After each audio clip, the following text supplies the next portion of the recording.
Have you ever had a ghost poop and a princess poop at the same time? Jesus Christ. What's a ghost poop? Or no, not a ghost poop. I know a ghost poop. What's a princess poop?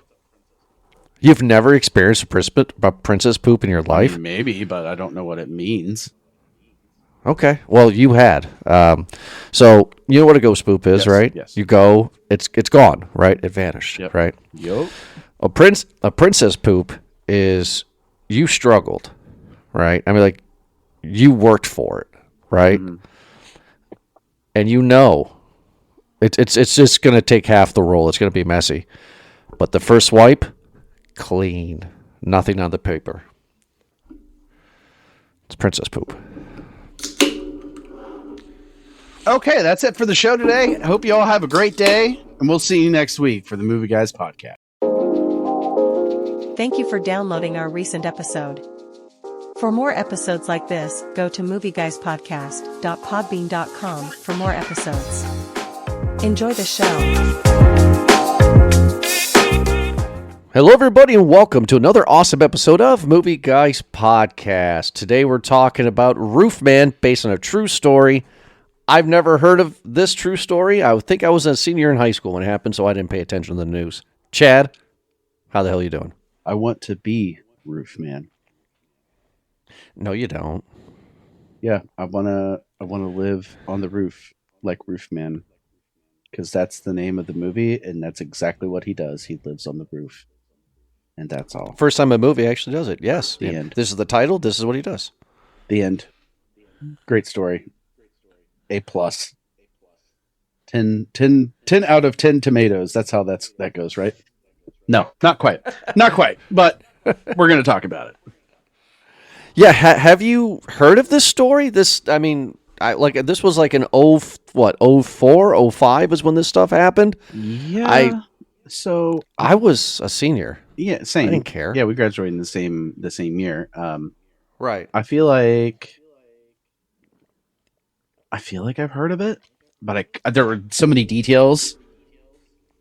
I'm just like, oh, okay, all right, sure. But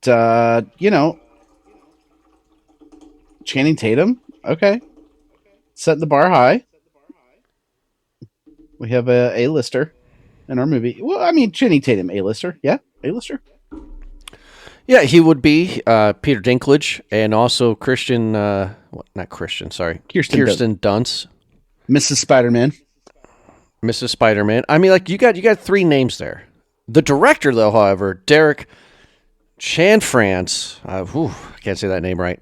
He is one of those directors, right? Oh. Those arts, I'm going to name off the movies that he's made, which has not been a lot, and I don't know if you're going to hear of them. He made a movie. His first big one out was a movie called Blue Valentine. That was familiar. His first movie. I've not seen it, but it sounds familiar. Came out in 2010, starring Ryan Gosling and Michelle Williams. And then his next movie, another Ryan Gosling movie called The Place Beyond the Pines. Nope. And his last movie before this was 2016, so it's been 10 years. The Light Between Oceans was a movie that he did, starring Michael Fassbender and Rachel Weisz. His movies words, don't they? Lots of words. Yeah. So it's interesting. The reason why I'm bringing up this director is because I don't see this movie as an art house director movie. I see this as a very straightforward, standard drama. Some comedy, right? Mostly comedy, I guess, right? But not that art stuff, I mean, I really struggle to come up with any kind of support for an art type director movie, but okay. What do you mean? I'll take your word for it. I mean, it's just like a movie to me. I mean, we'll talk about it. I don't want to give anything away, but right. I think so many of what some of these directors try to do, like to some degree, they're all a little bit artsy fartsy, right? Like, sure. They probably think I'm creating this magical masterpiece, and it's, man, not everything can be Interstellar, okay? You're going to put Interstellar in that. Okay. Yeah, that's my favorite movie, I think. So, Is it? yeah. Interesting. Okay. Yeah. That's a whole nother show right there. Favorite movies, just period. Well, you already know mine. I mean, you guys tore me apart on that one. But that's okay. It's though. okay. That's all right. It's okay. So yeah, I was interested to see it. I said to my wife, I was like, Gina, do you want to watch Roofman on Tuesday before the show on Thursday? And she was like, nope, I don't know what that is. That sounds stupid. I said, can I show you a trailer? It stars Channing Tatum. She perked up on that one, and she watched the trailer, and after the trailer, I said, do you want to see it? And she goes, yes, I like this. I would like to see this movie. I said, perfect. So we just made some popcorn and had a nice little time watching Roofman as husband and wife. It was beautiful. Aww. Look at you guys in love. First time in a year. What, being in love? Yeah. Did you have to put Riley in the cage for that one in the basement, or did you let her stay in her room? No, she was in the cage in the basement with the coffee cup, going against the bars. Oh, boy. The standard. Yeah. So, yeah, but I have heard of Roofman. This movie almost made the famous or infamous movies that were on the schedule that we never reviewed. This movie's been on the schedule twice. This is the second time. It was on back in early December, and I took it off, and now we're doing it here. Okay. And I'm happy about it because I do not hate this movie. Yeah, no, I'm sorry for the dead air. No, I don't hate it either. Yeah, I don't hate it. I thought it was a pleasant surprise. I'm not gonna rip it apart. I'm gonna be a tiny bit critical. But I wasn't really bored. There were a few moments where I was like, "Ooh, I just want to get through this." Mostly, the police and the pressure and all that. But yeah. Let's talk about it. Well, right off the bat, though, one of my first complaints is that this movie did not need to be over 2 hours, like 2 hours and 5 minutes long. I think, right, 126 minutes.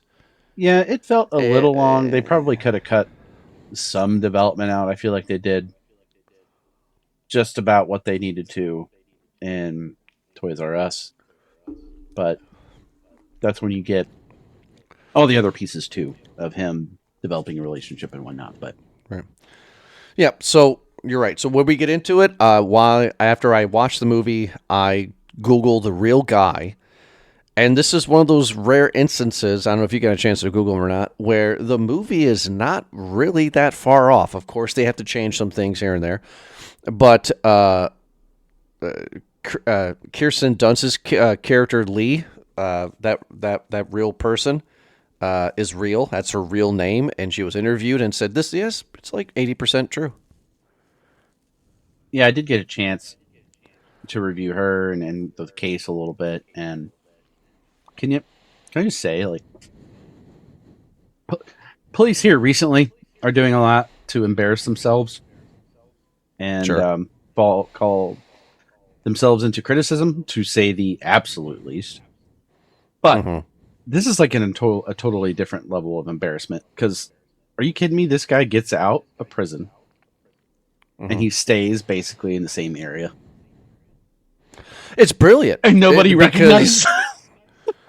Yeah, it's absolutely brilliant. And let's dive into it, right? So in 1998, Jeffrey Manchester, Channing Tatum, divorced guy, right? He's a U.S. Army veteran, right? He lives in the Carolinas, and he has 3 kids. He has a wife that's borderline divorcing him. And he says in a voiceover that he never really focused in school. He has no skills. But the one thing that he's figured out, it was that what did he say? How many McDonald's do you need to rob in order to own a McDonald's? And he was like 45. Yeah, that was great. That was a great line. And I didn't know what was happening, right? Because I didn't Google the guy during the movie. So I was like, oh my God, is he going to own a McDonald's? I kind of wish they showed that he did or not. In real life, he didn't, but that would be kind of cool, though. Yeah. All right. But right off the bat, you like this guy, right? Because these 3 McDonald workers come in, and he's very nice. He's like, hey, guys, I'm going to rob you. You're going to go in the freezer. And what was the one guy, Charlie or whatever, like the manager? He was like, I'm really cold. And he gives him his jacket. Like, he's not a bad guy. He is, but he's not a bad guy. makes you like this character, Channing Tatum. Yeah, he's a charismatic criminal, right? He's the smooth talker that knows how to get in and out of places, and yeah, as we're gonna see, he's not just how do I get my fix of crime? How do I just use people? We don't see that at all depicted in this movie.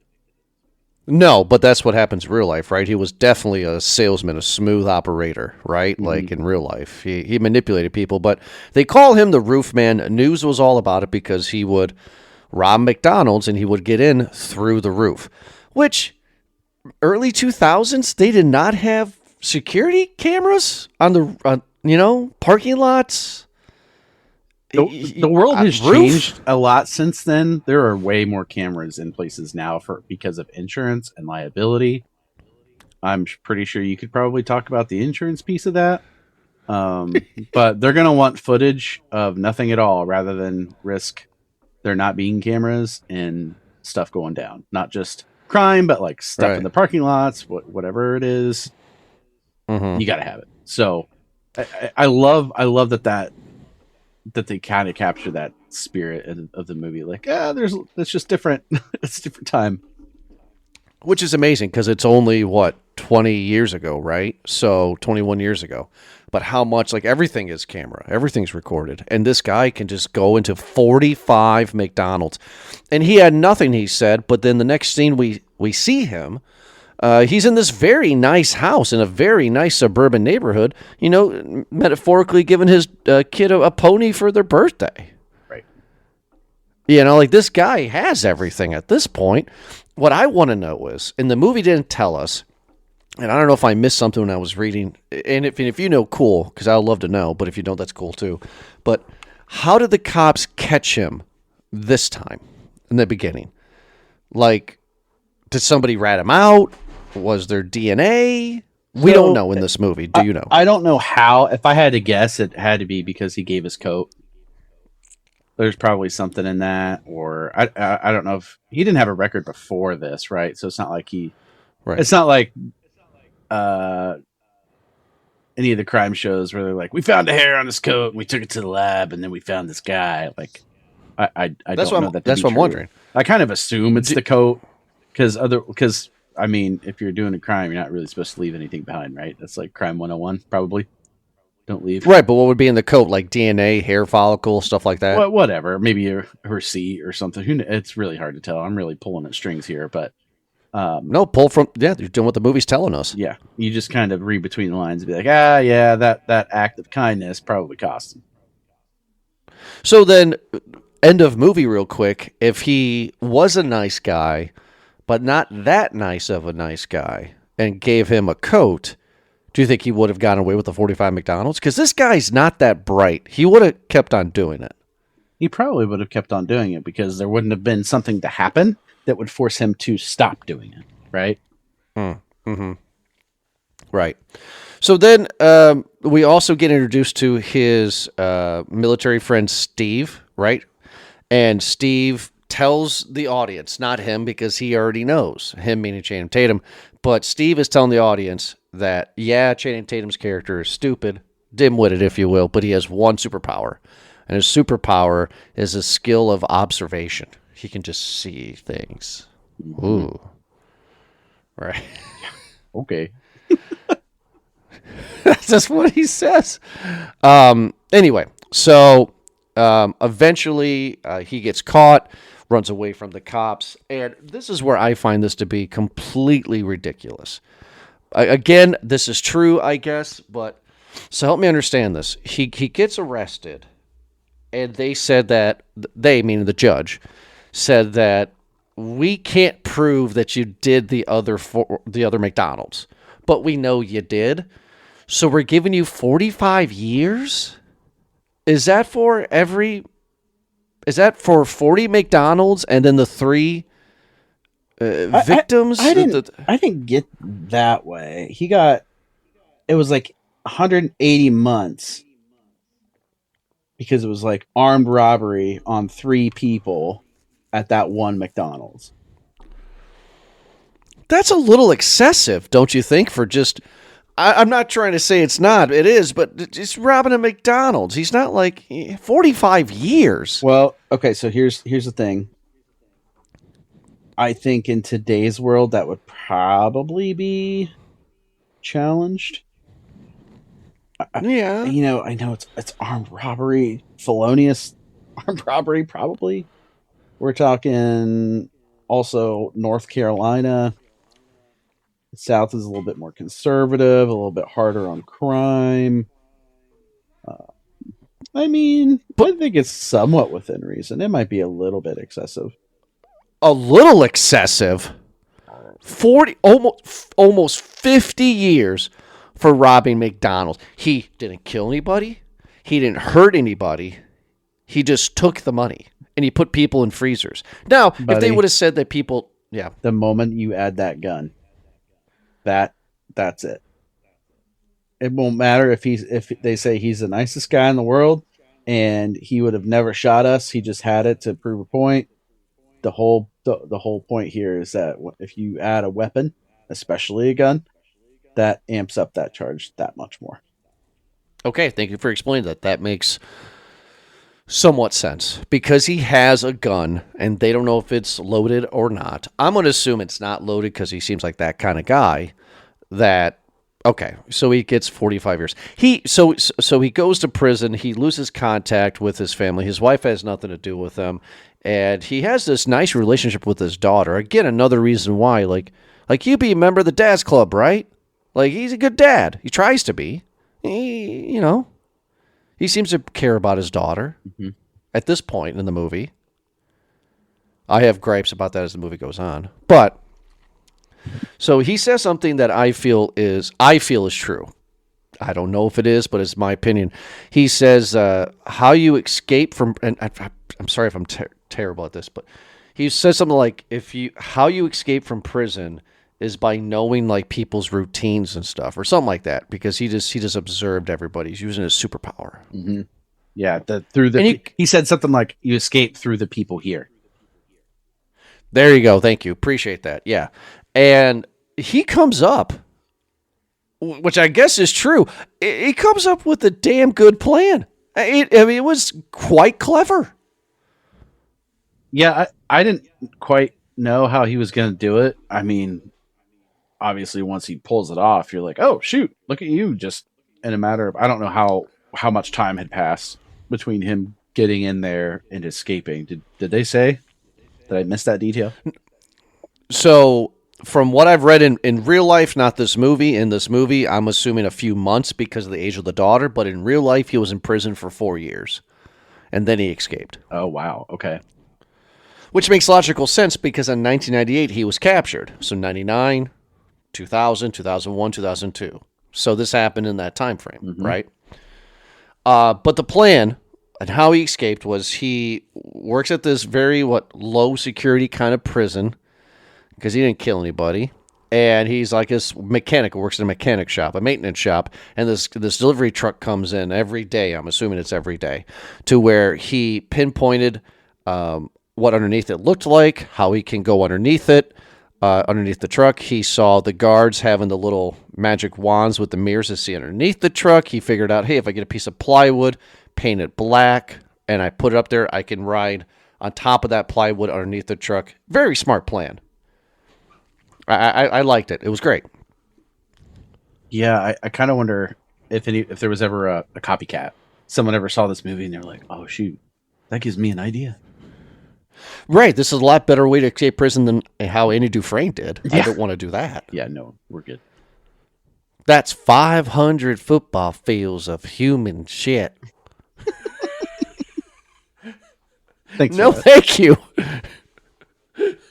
So he escapes. I'm like, oh my God, he's out scot-free, right? And then he tries to call his buddy Steve, but Steve is deployed because Steve is the guy that knows things, right? And not yet. He's not deployed yet. He calls Steve, and Steve's like, why are you calling me? And he's just like, hey, I need help. I've escaped, and I was very smart at escaping. He's like, lay low. Don't call me for a month. Deuces. See you later. And he sees a Toys R Us. And he stows away inside of a Toys R Us. I love the fact that this movie cost $19 million and they were able to recreate the early 2000s. Do you see Blockbuster and Best Buy and all that stuff? It was great. Oh yeah, it was fantastic. There was no Toys R Us anymore. When did Toys R Us close? I'm curious. I think COVID got it. I feel like COVID got Toys R Us. 2018. Oh, close. Very close. Yeah. Toys R Us closed all of its stores by June of 2018. Hey, people that are listening don't know, but have you been to the Franklin Park Mall? Yes. Do you know there's a Toys R Us there? What are you talking about? I'm 100% true. So Gina and I flipped out about it. It was like a year ago we were there. God, I wish she was there. She would tell you. But it's in one of the big stores. You know, they have like Dillard's and Macy's. You know, like those end big stores. Yes. You know, I think it's in Dillard's or something. But in the makeup section, on a wall, you'll see Jeffrey the Giraffe, and it says Toys R Us. And this little section, no bigger than my office, of Toys R Us. Oh, that's cool. I'll have to go check it out. They're trying. Or maybe we don't. Maybe we don't go check it out. I would probably hate myself yeah. for that. Yeah, I'm not going to look. You can buy the toys. But yeah, so this is the part of the movie that I really, really fell in love with him. Like, what I mean by that is, like, I really liked his character. His character was fun, relatable, and very charming. Like, he stows away in here. In the Toys R Us, he's upstairs. He's listening. He's figuring out his surroundings. Starving, trying to figure out the cameras, all the little things that he does to stop the cameras from recording, to able to just live life. I mean, he lives in this Toys R Us for like 6 months. Is it And really what's that crazy? long? Yeah, so what he does is that because he has the calendar, right? Oh, that's right. Yes. And his little hut. I'm just going to call it his hut. And it's like June. But then he gets captured like after Christmas. Yeah, it's like January. Very early January. Right. So, this is true. So it's just like, how did Peter Dinklage's character not lose his job? Peter Dinklage plays this jerk Toys R Us manager. You're the manager of Toys R Us. Who cares, right? And he's just mean to everybody. You know, just kind of a dick. But spoiler, in the movie, we find out that Channing Tatum, how he gets money is that he steals video games. He steals food so he can live. And like when they interviewed Peter Dinklage, the cops do, Peter Dinklage is like, oh yeah, thousands of dollars have been stolen for games and I can't figure it out. Like, what did Toys R Us Corporation be like? How is your store losing $10,000 in video games? Well, how are you doing Maybe this? that's how they went down, is this crime happened in 2005 and 13 years later. Like, well, we can never recover that money because Roofman stole it all. That was the nail in the coffin for Toys R Us worldwide. The end. I mean, think about that, Chad. I mean, because they make it a joke in the middle of the movie where they're just like, hey, where Peter Dinklage is yelling at some box boy kid, and he's like, "Are you eating all the M&Ms?" He's like, "No," and he's because we're missing hundreds of bags. Like, that's crazy. That's really wild. That would never happen today. Although I say that, and being somebody that worked in like inventory for a CVS, there's ways. I'm sure there's ways. You worked in inventory in CVS? Yeah, I worked just like part-time. Was a cashier. The reason why but I got involved a little bit with management, and unfortunately got responsibilities that they didn't trust with anybody else. So it was their way of getting more work out of somebody without having to pay them more. That was great. Clearly, there's trauma there. We can talk about that later. No trauma. It was a good time. But the reason why I'm asking that question, oh my God, because I was like, so I've never worked retail. So if you're at CVS and you're missing $10,000 worth of pills, somebody's getting fired, right? Well, the pills inventory is totally different in the pharmacy. That's totally different. That's all controlled. Sure. That inventory is way different. But yeah, I mean, we have cameras. We have other methods of doing count on the floor before we stock and order. And yeah, you would notice. And it wouldn't be 6 months later. It might be a month or two. And you're like, hey, like we're missing a couple of cases of this. Because you don't, in a building like that, even Toys R Us, I don't know. I worked at a Gap for a little while in a season, like a seasonal type role, and that was stock also. And it's not like there's a ton of room in the back for overstock. And so it's either on the floor or maybe there's a box or two in the back, and that's it. It's not like they keep another store behind those employee-only doors. Yeah, because that's a huge Toys R Us, right? I was amazed. So for 6 months, let's just say for a first couple of months, because he meets Kirsten Dunst in the middle of the movie, but for the first month or two, he's surviving off of peanut M&Ms. Like, this whole segment was just great. How he was alive at night, and sleeping by day, and nobody has any idea. And this being a true story is just like, how is this happening? Really enjoyed it. And of course, what ruins everything? The love interest. He falls in love with Kirsten Dunst, a single mother with a heart of gold that has 2 kids, 2 girls, and he just can't help himself. Because Kirsten Dunst goes to Peter Dinklage and she's like, hey, she literally is like, hey, quit being a dick and come to the church and donate toys because this is a toy store. And he's like, nah, we sell toys. We don't give them away. So Channing Tatum steals the toys, goes to the church and drops them off with not the intention of talking to anybody. He was just going to drop them off in a bag and be nice. But he was not recognized by the church and everybody loved him right off the bat. He's charming.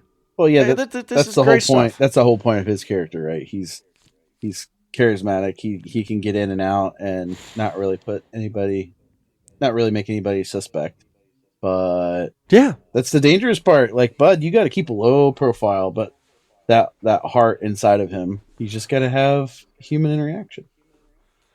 So that's where I'm yelling at the screen because I skipped a part to where he calls his buddy Steve, and Steve now is deployed, and he can't call back until December. That's when she said he'll be back in 6 months, right? Mm-hmm. So he decides to break the rules. And the rules are stay low, don't be seen, chill out for 6 months, and then I'm going to give you a fake ID, fake name, fake everything. You're going to flee the country, and you're going to get away with this. He couldn't help himself. And that's what drove me absolutely nuts, is that it's there. You see it. You see the door. Stay. Why are you doing this? But, yeah, he falls for Kirsten Dunst hard, doesn't he? Yeah, but you got to remember he's thinking about his own girls this whole time, and then he sees this woman, and he goes to the church and gets pulled in, and they love him. He goes to the singles event at Red Lobster for them cheddar biscuits. And that was a great scene. My favorite part is the follow-up, because he charmed them all so well. He was talking about their shoes, and she's like, all right, I got 2 questions for you out in the parking lot after he's walked her to her car. And he's like, all right, drum roll. She says, are you gay? You're gay, right? And he's just taken aback, like, wait, whoa, why would you say that? Of course, like, it's just because he's charming. He's likable. Like, he's probably just gay. Like, no actual guys like that, right? No, I don't know of 2 guys that are like that, no. Yeah, so, yeah. And then she takes a step, asks them out, and that's it. Happy ending. They fall in love, and they get married, and they have children. Wait, that's the alternate version. That is the alternate version. That's the butterfly effect version. I hope you get that joke. If you don't, I'll explain it to you later. No, I got you. Have you heard of the movie The Butterfly Effect? Oh, I love The Butterfly. That movie. I absolutely love that movie. Okay. Well, okay, give me 15 seconds right now. So what's the ending that you've seen in The Butterfly Effect? What was the ending? I've seen them both. Okay, never mind. So, I'm glad. I'm proud of you. So, which one's your favorite? Oh, that's rough. Which one? Oh, Which one's your favorite? I think the one where he goes back and he's the fetus. The womb suicide? It's because that's so freaking dark. I love it. Beautiful. Did you see the 2 sequels? The direct-to-TV sequels? No, pass. No. Good. Fair enough. I have not either. I refused. So, back to this movie. Okay, so... Okay, they go for a walk, and this is where he screws up. So, like, if you're going to be a con man, you have to say the one thing that every con man says. When the woman asks, what do you do for work? Construction. No, I mean, that's a blatant, like, she knows he's lying, right? Or maybe not. Because she's like, what do you do for? He's like, oh, I'm Secret Service here in Charlotte. See, he works for the government, and he can't talk about it because it's confidential. Or it's right. classified. It's like, if I met anybody like that, I'm like, I don't believe you, and I'm walking away. See you later. Peace. Like, because people who are actually like working for the government, they always lie. Yeah, they don't say, right? hi, I work for the government, and I can't talk about it. Yeah, they're like, oh, I work construction, or I'm a dentist, or, you know, they have an alias. You just have something that's just mildly disinteresting. So there won't be a whole lot of follow-up questions. Like, I sell insurance. Perfect. Oh, okay. Perfect. Got it. No questions asked at that point, right? Is his character dumb? Like we,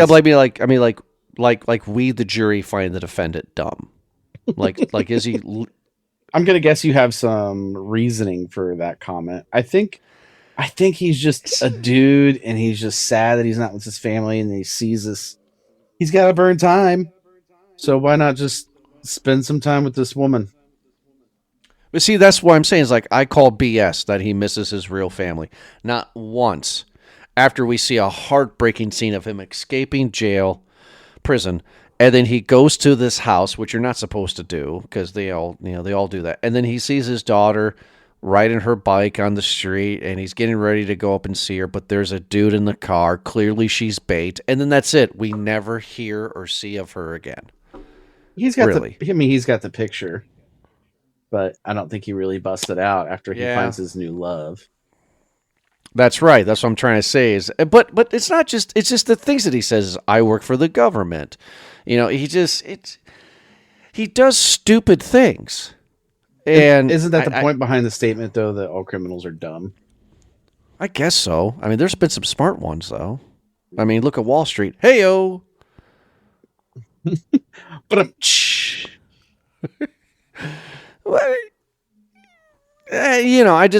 curious. Okay, so anyway, he develops this love affair with Kirsten Dunst. They go on a walk. She says she hasn't been with a man in a while. He knows what she means. Let's go. Her youngest daughter absolutely loves him, thinks he's great. The oldest daughter, like every teenage girl, can't stand him, doesn't like him. Do they say what happened to Kirsten Dunst's husband? I'm assuming they're divorced, but they didn't say why or how or any of that. If they did, it was so miss it and it's gone kind of a moment that it's not worth remembering because they don't bring it up.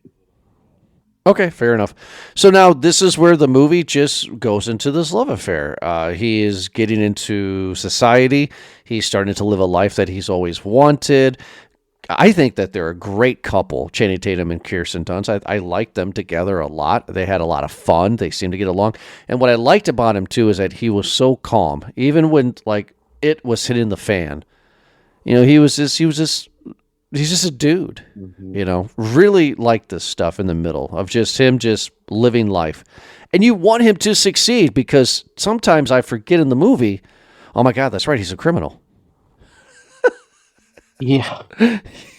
Because I'm enthralled in their drama together.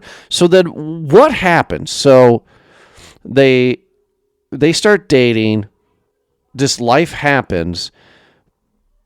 But how did the cops come? Oh, that's right. Channing Tatum let his guard down, and he was taking a shower. He was taking a sink shower at Toys R Us. Peter Dinklage came in. Yes. Yeah. His clothes are hanging up. That he washed them. He's got to try to save him. He's trying to go back and get them all from their spots, and it's just too late. Peter Dinklage has already seen him. The jig's up. So a lot of stupid questions here. Just my thoughts. It's like, okay, he clearly has been doing this for 6 months. Well, at the time, not totally 6 months, a few months at this point. He's stealing video games to make money. He's eating candy.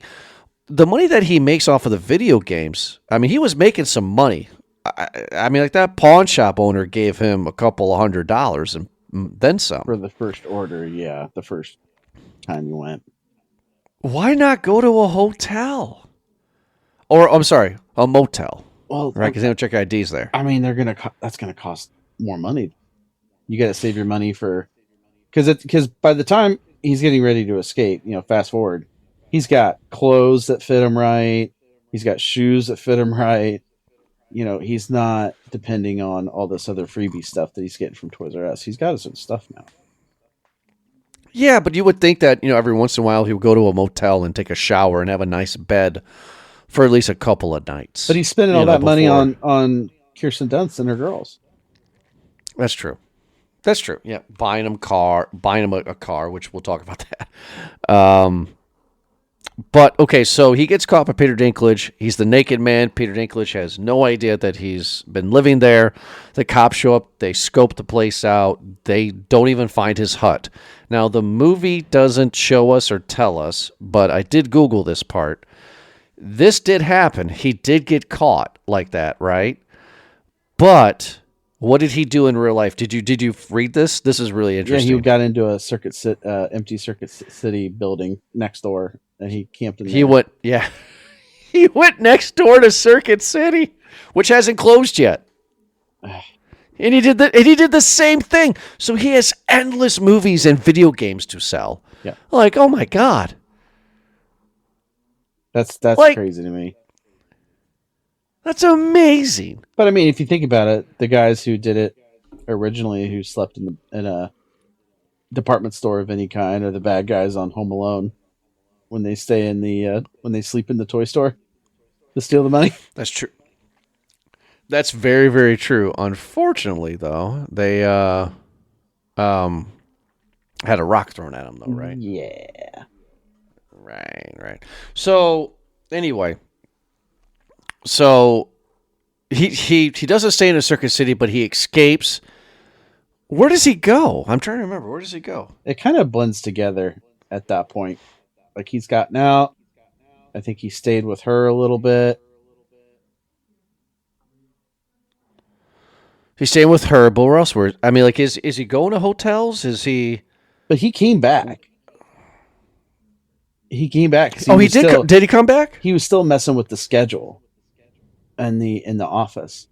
Like, yeah, they had the cameras and stuff back on, but he edits Leigh's schedule so that, what is it? What did they do that morning? They go and do something. They buy the car. Yeah. Right?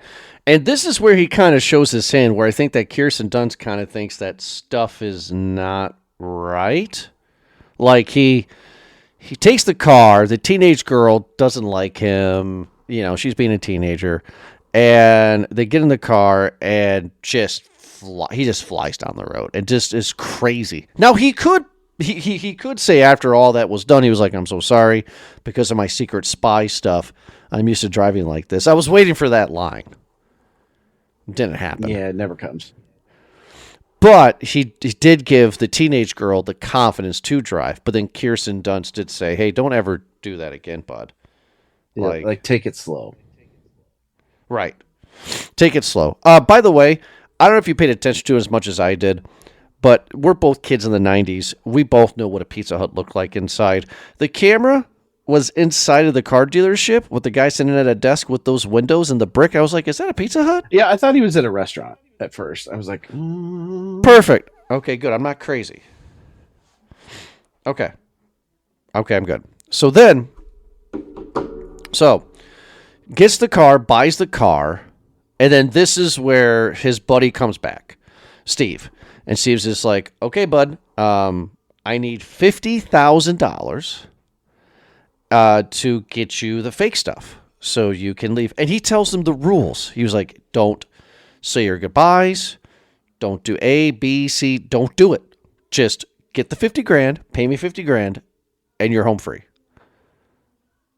And you know, and I know, he's not going to do that. Yeah. But God, I want him to do that so bad, though, right? that'd be quite the ending. That would be very heartbreaking from an observer's point of view. That you see this guy like starting to fall for this woman, and you're developing a relationship with her kids, and then you're just like, all right, I'm still a cold criminal. I'm out. Goodbye. Because I wanted them to work so bad, right? So then he's like, okay. And then the guy's like, get a gun, right? So then he does a roofman thing. We get a funny little bit where he goes into and becomes roofman again, breaks into like an Asian massage parlor or whatever the heck that was, breaks through the wall with a hammer because he's flipping out. He steals the gun, right? And then how did he get... He didn't sell the gun, right? What did he do to get the $50,000?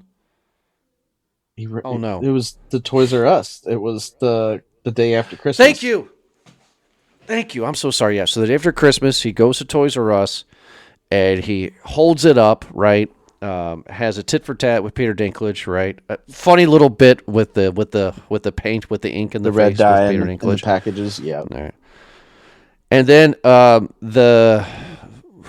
the Brinks guy, right? The guy with all the money was there. He was going for his gun, and this was the first time that Channing Tatum actually did physical violence to him. Knocked him straight out and blood on the floor. Knocked that guy out.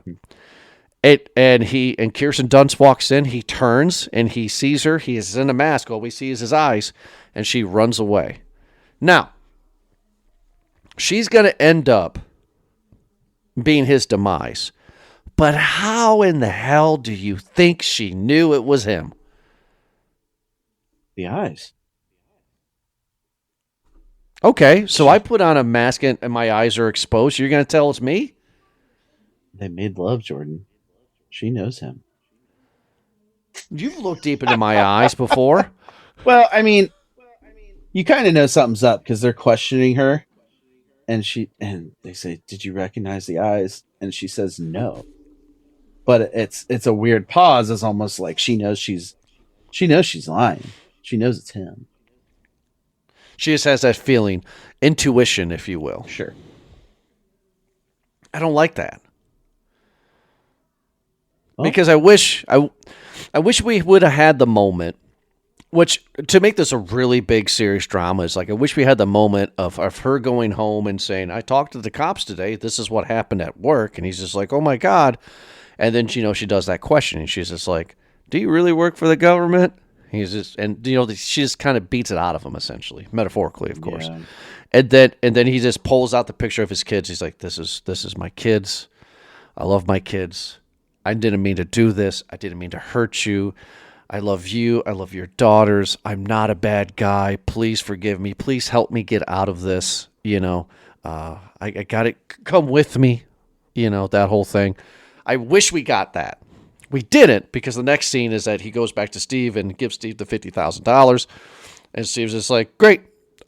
You are this person. You're getting on a plane tomorrow. Here's your fake blonde wig. Get on the plane and you're free. Get on the plane.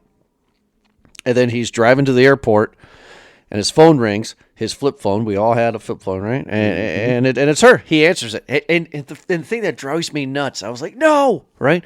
Because he let it ring like twice because he knew he shouldn't have answered it. Mm-hmm. I mean, so it's like, do you think he actually...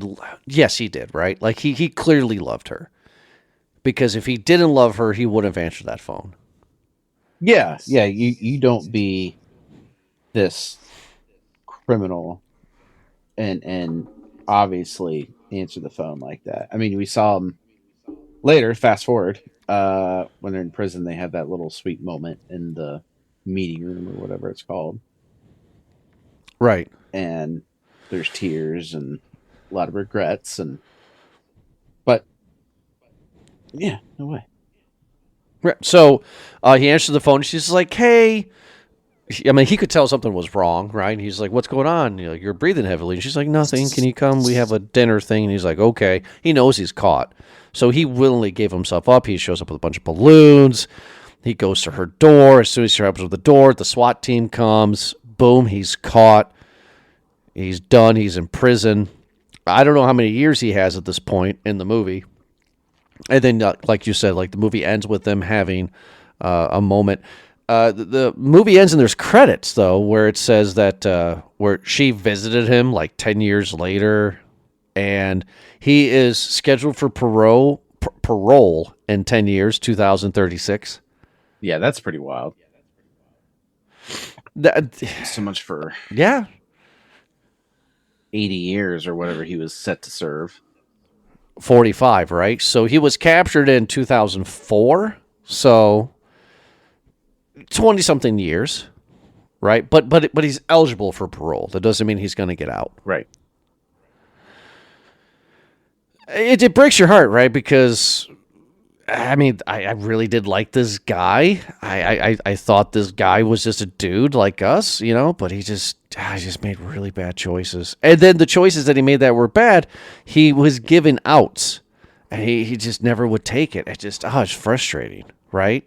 So It was the battle between being a criminal and being a human. You can't have them both. you can't. So then, Chad, what is your popcorn rating frick. for Roofman? Oh, me? Oh, do you want me to go first? I can go first. No, I can go first. Okay. Shoot. If it helps. It's all based on a real movie. Go ahead. What are you going to say? Go if it helps. I'm not going to give it a large. No, I'm not going to either. I'm honestly between a small and a medium. A small? Really? Okay. Yeah. I think I'm going to give it a medium, though, because I feel like if I give it a small, that's saying, oh, I hated it. I didn't hate it. I liked seeing the conflict of his inner character. Because you can see it. He's got the opportunity to get away. The first time he gets caught, he's just dumb. Sure. You get the police show up at his house on his kid's birthday, and he's like, "Oh, you're just looking for the registration for that car?" And then he thinks he can just take off, and he's gonna get away. No, sorry, buddy. But like this time, he like intentionally went back and just called it a day. So I think I think the conflict between just being a criminal and getting away with it, and also being human, yeah, I buy that. Inner conflict is usually a pretty good thing to play out on the big screen. I'm going to give it a medium. Yeah, I don't disagree with you. I think a medium is the way to go for this movie. I don't think it deserves a small, because this movie is very enjoyable. Anytime that we give, just for your knowledge, anytime that we give like a movie like a medium, we're saying like it's like a great Sunday morning movie. Remember back in the day, in the 90s, right, where you grew up and you just like, you turned on TNT or USA or something, there was just this Sunday movie just constantly played, like Beverly Hills Cop, Shawshank Redemption, Lethal Weapon, so on and so forth. Oh, right? yeah. Oh, yeah. That's what this is. It's a solid, decent movie. I liked the characters in it. I liked how he was a buffoon and a dimwit, but he also had a heart of gold. But this is a perfect wake up, eat your eggs and pancakes, turn on the TV at 9:30, 10 o'clock, and this movie's just on. It's a perfect in the background movie, and it made its money back. I mean, it was made for $19 million, and they made $34 million. And I think it's because of Channing Tatum and Kirsten Dunst and Peter Dinklage that helped them with that. Oh, for sure. Having not a lot some of money. A-listers like that, like it's going to make sure you clear your budget and then some a little bit. Before we close out, this was a kind of a dramatic role. Do you think that Channing Tatum is going to start to change his acting chops and be more of a dramatic actor? Or do you think this is just a one-off for him? I think every actress goes through this time when they're like, I need to branch out. I don't want to be typecast as silly and just here like because I'm a piece of ass or a piece of whatever you want to call them. You know what I mean? Like, it's not Sure. just eye candy. That's the word I'm looking for. Eye candy. Because I think that he plays that role in a lot of stuff too. Like, oh look, we got him to get his shirt off. Fantastic, great. Yep. I hope Good so. point. I think everybody just I having an appreciation for the arts and appreciation for acting and all that. I think they all deserve a chance to diversify a little bit. Like, look at like Exhibit A. I always think of Heath Ledger and all the roles that he ever played before Dark Knight. Oh, you're gonna pull Dark. I was gonna pull out Brokeback for that one, but okay, all right. Oh I'm yeah, with like you. the, I mean, the two different sides of the same coin. I think right there, right? Like, Good Two-Face reference. yeah, oh yeah, that's true. Two totally different directions than being the teen heartthrob for him. 100%. 100%. So Yeah, totally for agree. his sake and for his longevity, yeah, sure. I'm interested to see. Obviously, I'm excited to see him as Gambit because I love Gambit. Oh yeah, he's And great as Marvel, Gambit. but let's see what else he does with his career. Yeah, I've really enjoyed it. I think it's a solid movie. You do too. We both give it a medium. I think I think this movie deserves a medium. It was entertaining. It was fun to watch. I don't know if I'm ever going to see it again, but a nice medium bag of popcorn. Can't go wrong with it. Absolutely. So, all right. Well, Chad, thank you very much for joining me in this most recent episode of Movie Guys Podcast. Everybody's listening. You can check us out at Movie Guys Podcast at podbean.com or wherever you get your podcast from. We are on that platform. And we'll be back next Thursday for another awesome episode. Have a good night.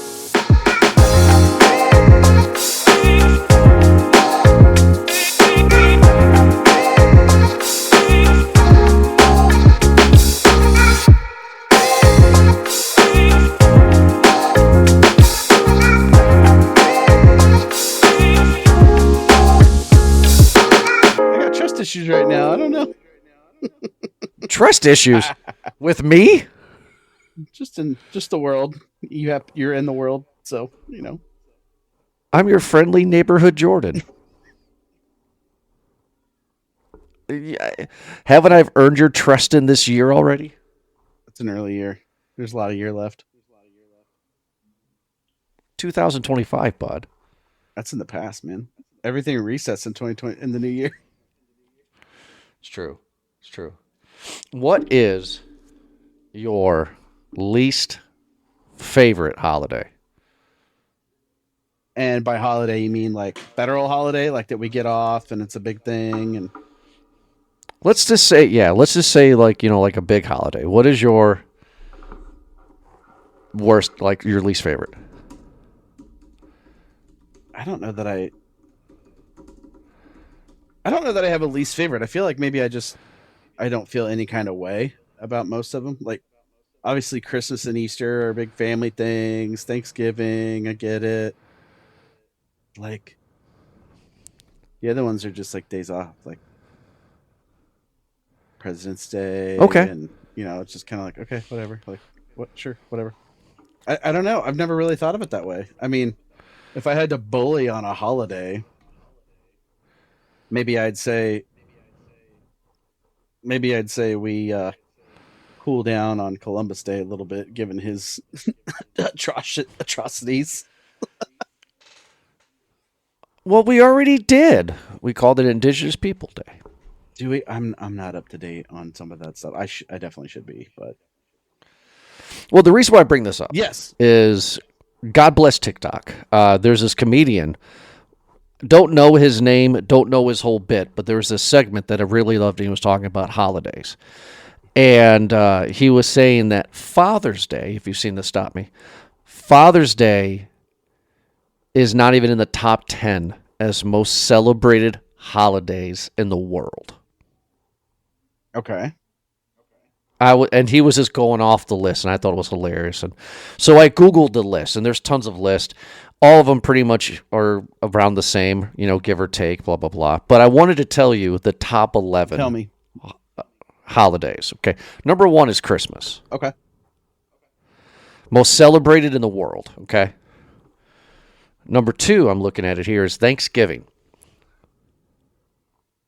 Okay, kind of a Number Christmas appetizer. Thanksgiving, got it. I like that. I like that. Christmas appetizer. That's perfect. This one is what he made the joke on.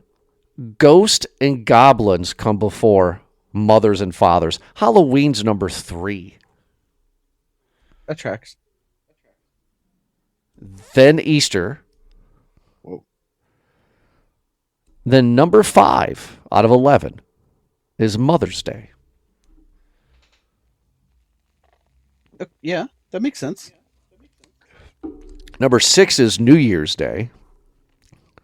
Which, I don't know, how do you celebrate New Year's Day? Because number 7 is New Year's Eve. New Year's Eve and New Year's Day kind of 2 and 1. You know what I mean? Feel like that should be backwards. New Year's Eve is more fun. New Year's Day is all the regrets. That's number 7. Number 8 is the 4th of July. Huh? Number 9 is Valentine's Day. Oh, you know what? I hate Valentine's Day. I think it's dumb. Fair enough. This one is the shocker. Number 10. Arbor Day. Super Bowl Sunday. Yeah, okay. I mean, it's not a holiday. Number 11. No, number 11 is Father's Day.